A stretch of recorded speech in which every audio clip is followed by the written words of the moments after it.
I think it's really important we have events like this where you get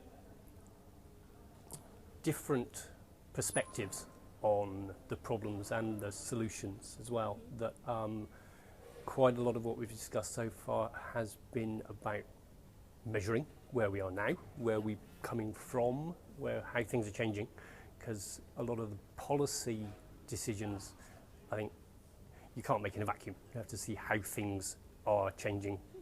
But then going forward, I think it's about exploring opportunities.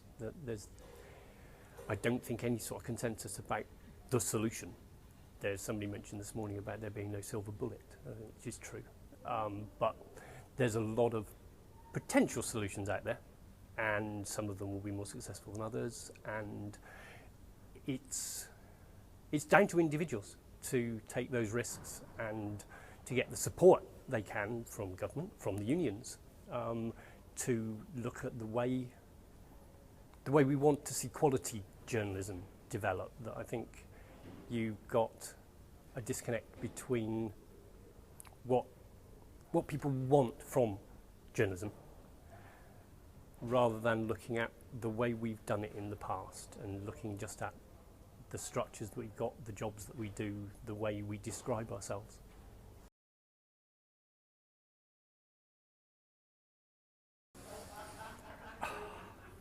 I think that's a really difficult question. I think that the debate up until now has probably been concentrated too much on what we expect from government. That there are clearly barriers to new entrants into providing news that come from the big multinationals, largely based outside Wales. And obviously the BBC and ITV have been mentioned as along with the big local newspaper ownerships. The NUJ has always had a policy of wanting reform of media ownership restriction, that we think plurality is an absolute good, and the only way you do that is by providing a space for that to exist. But then you have to look at the other side as well, that people have to come in and fill that vacuum, and government can't do that.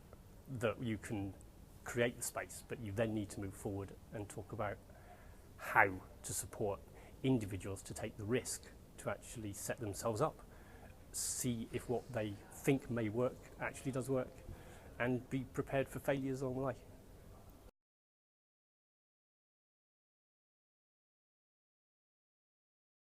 Right. I know that I could probably come at this from about 2 or 3 different angles. The NUJ, a very long time ago now, took into membership PR and comms professionals. That I think that's partly a recognition that the skills provided by a journalism course are more widely applicable, that people with that sort of journalistic background can translate it into an understanding of the communications environment. And we've certainly supported our members taking jobs that wouldn't be described as traditional journalism. I think at a time when educationally, I think there's still a lot of catch up to do on media understanding and media literacy, for want of a better phrase. There's never been a greater need for people to understand where their sources of information are coming from, how they should treat the different sources that they rely upon, so that you understand the new media environment. And obviously there's a role there for people who take a particular interest in that media environment, who's paying for it, how it's being paid for. I think there's a massive lack of understanding that you don't get things for free, that Google only provides a service because it can support itself by the advertising revenues that are dependent on the people who think they're getting their service for free.